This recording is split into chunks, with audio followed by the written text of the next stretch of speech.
Welcome back to Disturbed Reality. Following the new Trump administration's executive order in designating foreign drug cartels as terror organizations, things have moved incredibly quickly. In total, 8 organizations were given the terrorist designation.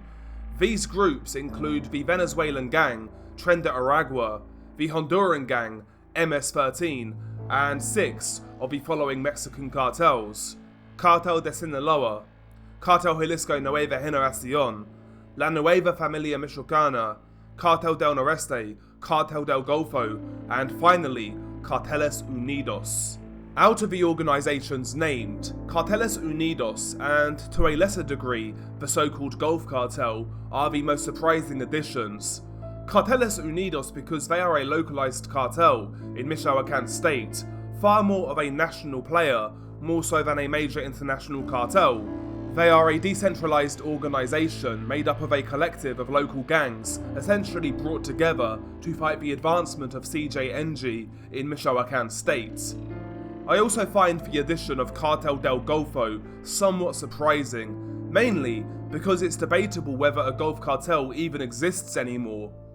Ultimately, Cartel del Golfo in 2025 are an assortment of splinter groups such as Grupo Escorpiones, Los Metros, and Los Rojos to name a few, and many of these groups, despite technically being under the Gulf Cartel banner, are not aligned. In fact, many have been warring with each other.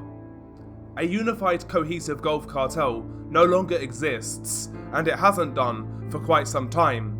I think Cartel del Golfo getting added to this list is possibly due to the fallout of the 4 American citizens who were kidnapped by Grupo Escorpiones in the spring of 2023.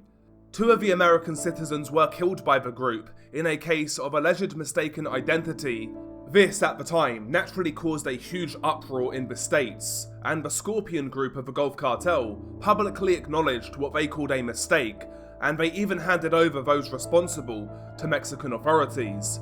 I have a feeling that the fallout from this case may be the main reason as to why Cartel del Golfo have been given the designation. Ever since the terror designations, law enforcement and the military in Mexico have seemed to be taking more of a drastic action on drug cartels. For one, thousands of troops have been stationed on the Mexico-US border, and authorities in general seem to be coming down harder, at least on certain cartels. This can be seen in Sinaloa state, in particular in the city of Culiacan, where the Sinaloa cartel have been engaging in a bloody civil war. Los Chapitos, a faction led by Ivan Guzman Salazar and Jesus Alfredo Guzman, the sons of El Chapo, are fighting La Maizes, a faction led by the son of Ismael Zambada, El Maito Flaco. As of right now, Los Chapitos seem to be at a severe disadvantage in the war, with Mexican authorities targeting key Los Chapitos members, with Ivan rumoured to be in the crosshairs of the Mexican government.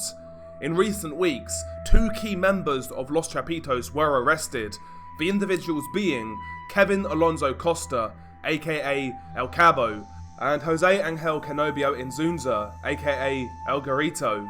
Allegedly, El Garito handled logistics, such as the planning of routes used to traffic fentanyl, methamphetamine, and cocaine. Kevin Alonso Acosta, on the other hand, is known to be the head of security in the Los Chapitos faction, specifically under the orders of Ivan Archibaldo Guzman. Kevin, who also uses the alias L200, and his brother L300 are attributed with the kidnapping and murder of Hugo Castellanos Jimenez, a beauty pageant judge killed in 2016 in Culiacan, when Melissa Carolina Lizarraga, the underdog, won the Miss Sinaloa World pageant, much to the dismay of Los Chapitos for whatever reason. L200 was Ivan Archibaldo's voice in Culiacan, and swiftly carried out his orders to ruthless effect. L200 is believed to have led the attacks, including making threats on families of military members during the first siege of Culiacan under the orders of Ivan Archibaldo, leading to Ovidio Guzman Lopez being freed after being captured. Ivan and Alfredo Guzman have lost 2 key trusted operators in 1 week. The captures of the 2 high-ranking Chapito members has led to many speculating that La Maizes, led by El Maito Flaco, are in pole position to win the Sinaloa cartel's civil war. However, since the terrorist designations were given to a variety of Mexican cartels, the most significant development has been the historic extradition of at least 29 high-ranking narcos from Mexican prisons to the USA, and several high-ranking capos were included in these extraditions. One of the most notable inclusions was the Prince of the 80s, Rafa Caro Quintero, a former leader of the now-defunct Guadalajara cartel. Rafa Caro Quintero was believed to be directly involved in the 1985 murder of undercover DEA agent Kiki Camarena, who was pivotal in Caro Quintero's weed farm in Rancho Buffalo being located and destroyed by authorities. 40 years after the murder of Kiki, Rafa Caro Quintero will finally be serving justice for the brutal murder. In a symbolic gesture, Judge Enrique Kiki Camarena Jr. handed over his father's handcuffs to former DEA agent Steve Paris, a member of Operation Leyenda, a task force designed to capture the killers of Kiki. Paris carried them to New York to place them on Caro Quintero during his court appearance, closing a cycle of pain, remembrance and justice. CJNG were also hit by the extraditions, with Antonio Oseguera Cervantes, aka El Tony Montana, brother of cartel leader El Mencho, also taking the short flight to the USA. One of Cartel Jalisco's founding members, L85, Eric Valencia Salazar, is also set to be extradited. Other notable names extradited is former La Familia Michoacan leader El Chango Vargas, as well as the brother of the Lord of the Skies, Vicente Carrillo Fuentes, aka El Viceroy, a former leader of the Juarez cartel. However, for me, the most significant extradition was that of a man named Miguel Trevino Morales, better known as Z40, the leader of Los Zetas from 2012 to 2014, as well as his brother Omar, Z42, the last leader of the original Zeta group. As many of you know, Miguel Trevino Morales has the reputation of arguably being the most brutal cartel leader that Mexico has ever seen, with accusations of cannibalism, baby killing, and being the orchestrator of several high-profile massacres, such as the 2010 and 2011 San Fernando massacres, as well as the Allende massacre. His body count in regards to murders ordered, as well as committed by him, is estimated by some to be over 1,000 people, and of course his Zeta organization were responsible for tens of thousands of lives lost. Following his extradition to the USA, part of me wonders whether we will hear accusations of corruption in the Mexican prison system, as there has been rumours for a number of years that Miguel Trevino Morales has been running a group called Cartel del Noreste from behind bars, CDN being a splinter group of the original Zetas.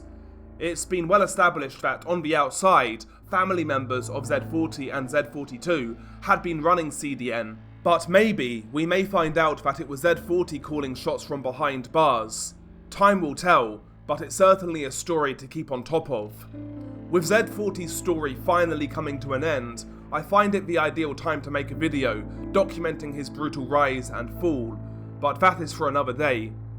Without doubt, the extradition of the 29 narcos feels significant and is without a doubt a historic moment in regards to Mexican and US collaboration when it comes to tackling drug cartels.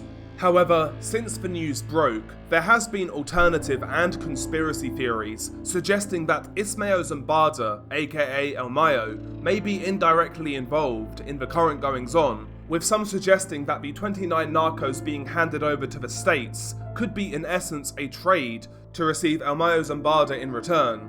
Zambada's legal team have been arguing that his arrest was totally unlawful, and that legal proceedings have not been correctly followed. There also seems to be an appetite in Mexico to have him tried there. How true this is, I don't know. Quite frankly, I doubt it, but predicting these things, particularly in 2025, is next to impossible. What we do know is that El Mayo and his lawyer requested repatriation to Mexico, and the Mexican government are currently reviewing and looking over this request. Mexican President Claudia Sheinbaum did briefly comment on the matter, stating, "No one is defending this person," Sheinbaum said. "Beyond the person and his crimes, the issue is how he was detained." We shall see how this all pans out, but the next few days will be very interesting as more information is hopefully made to the public.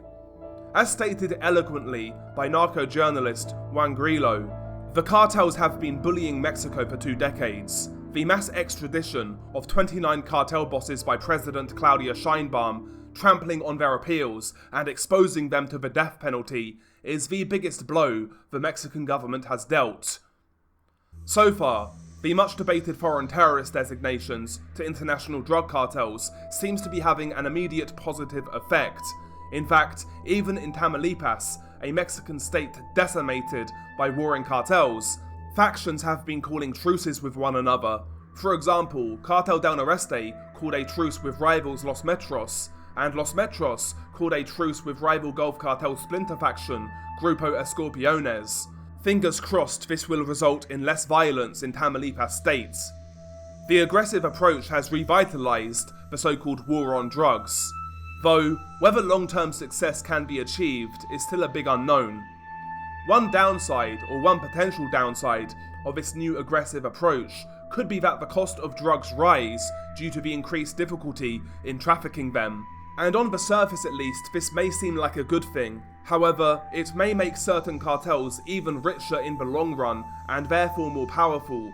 And my main concern would be whether this aggressive approach is continued after the current regimes in Mexico and the USA run their course. Will new administrations pick up the baton and carry on in a similar aggressive manner? Or will they become more relaxed again, allowing drug cartels to thrive? But that is a question for another day. However, one aspect that surprised me in regards to the terror designations was the fact that not one Brazilian drug gang was mentioned, despite their enormous power. When I first delved into researching Brazilian gangs, I quickly realised that the structure of such groups is much more decentralised and complicated than that of Mexican cartels, and I also underestimated how powerful these gangs actually are. For example, Primeiro Comando de Capital, the biggest gang in Brazil, are said to have more members than the Sinaloa cartel, and even ties to Italian mafia groups. They are a mega transnational criminal organisation, as are their main rivals Comando Vermelho, yet both manage to avoid terrorist designations. Possibly, this may be down to the fact that they do not seem to have direct ties to the USA, like many other Latin American gangs, but they certainly have indirect links through the other gangs that they collaborate with in the cocaine trade.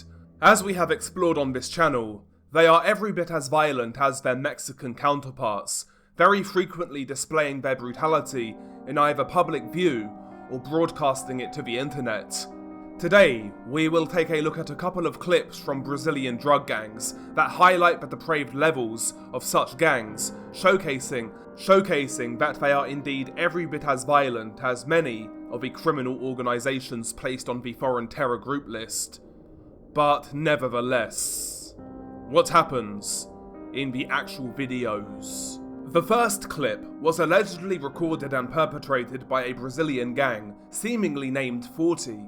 I've never heard of this gang before, nor can I find any information on them, so anybody from Brazil who knows anything about them, please do let us know in the comments. The video is a strange one. It actually seems like the victim was set up and potentially lured to his death, but I might be wrong. During his interview segment, for lack of a better description, he seems excited, but it might just be nerves. The clip itself is 56 seconds in length, and it has been shot in a rural area during daylight hours. As you play the video, you are met with the sights of the victim, and he seems excitable and amped up. The young man is asked a few questions by the person who is recording. The victim opens up by saying, "Check this, it is for 40 here." The person replying states, "Here is the dark vanilla ice. We are closed with 40, check this out." The victim replies, "Yeah." "Coming here unprepared won't work," states the person filming. "Yeah, what else?" replies the victim. "We're gonna take control of everything here, bro," the cameraman replies. "Yeah, you know the ways, bro," replies the victim. "Look around, see our family here, look, the family is here," states the cameraman. "Right," replies the victim. The camera then pans around, showing multiple gang members. It's worth pointing out that the victim actually smiles, laughs, and looks happy throughout this segment. At this point, however, the video takes a turn for the worst, and it cuts to absolute brutality. The clip jump cuts, and it shows the victim on the grassy ground, covered in blood and bleeding profusely. A man can be seen savagely eviscerating the victim by hacking at the side of the victim's neck with a machete, hitting the carotid artery area. Blood sprays from the wound like an old-fashioned drinking fountain, and you audibly hear blood rushing out the wound. Each time the victim's neck is hit with the blade, it causes his body to violently jolt, which in turn sprays the blood in different directions. The grass around the victim is turned red due to the sheer amount of blood. Another man then enters shot and he takes over, again smashing the machete blade into the side of the victim's neck, but the blade is ridiculously blunt. There isn't one deep slash wound on the side of the victim's neck, but instead a whole chunk of flesh has been hacked away and mangled strands of flesh hang in different directions. The men in the background can be heard joking and laughing as the killer hacks away maniacally. The manner of the execution is so frenzied, one man attempts to grab the victim's head while the other is hacking away, and he nearly cuts his own man's fingers off. He was inches away from injuring his fellow gang member. A man in the background can also be seen carrying a revolver, and a gang member shouts at him saying, "You almost blew up my ear," which seems to insinuate that he may have shot the victim before the recording commenced. After each hack with the machete, the wound on the side of the victim's neck gets deeper and wider, eventually going down to his spine. Men can be heard yelling, hurry up and cut him, keep cutting him, hurry up." At the end of the video, for lack of a better description, the side of the victim's neck looks like ground beef, totally mangled. It's a bloody video to say the least, and what makes it even more disturbing is the jump cut. As I said, at the beginning of the video, it didn't even look like an interrogation. It looked more like an initiation or something else. I'm not sure what the backstory is behind this clip, or why they did what they did to the victim. He seemed to be on board with his eventual killers at the beginning of the video. As mentioned, it kind of looked like a setup. The next clip, I would say, is even more disturbing. It details the execution of a man by a Brazilian gang, but to make matters worse, he was killed in front of his wife or girlfriend. As you play the video, you are greeted with the sound of music. It sounds like a Brazilian folk song, and is low-key catchy, which juxtaposes the utter depravity and brutality that is on screen. The video has been shot at the dead of night, in the middle of nowhere. As you play the video, you are met with the harrowing sight of a female who has been forced to kneel on the ground. She looks pretty young, I'd say early 20s. There is a look of utter despair and despondence on her face. Her gaze looks totally devoid of hope. She's very much alive, but she looks lifeless. You can tell she's been crying. After a couple of seconds of the camera focusing on the woman, it then pans over to the right, and you are met with the sight of her partner, essentially being hacked to pieces. The victim is laying on the ground on his stomach, and a machete-wielding maniac is hacking away at the back of the man's head and neck area. He's swinging maniacally and is in no way accurate. The man uses his hands to try to protect the back of his neck, however in doing so, his hands and fingers become mangled and chopped up. There's so much blood. On closer inspection, you see that the ground he is laying on is actually concrete, and the blood slowly collects into a puddle. Out of nowhere, another hitman then grabs his legs and drags him several feet away. The cameraman follows, and eventually he's stopped being dragged. The man, who still continues to lay on his stomach, moves slowly, instinctively placing his hands on the back of his neck to try to protect himself. You get a closer look at his injuries, and his scalp has several deep lacerations. Chunks of flesh and hair can be seen hanging off, though the victim is still fully conscious at this point, despite the insane amount of blood that he has lost. Another hitman then also enters the fray, and he takes a plastic bottle and douses the victim in clear liquid. Somebody else then takes a lighter and he sets the man ablaze. A huge fireball engulfs the victim for a few seconds. The camera pans around, and the victim's partner is dragged by a hitman to get closer to the action. You see him viciously drag her by the hair as she cowers. The fire is still burning bright, and the cameraman again focuses on it. The victim has stopped moving entirely at this point. I assume he has now passed away. The video ends here as the female is forced to watch her partner burn. I couldn't find any details surrounding this case online, whether that be what gang were responsible or why the victims found themselves in that position. I also can't find out whether the woman was also murdered, but I think it's safe to assume she more than likely was.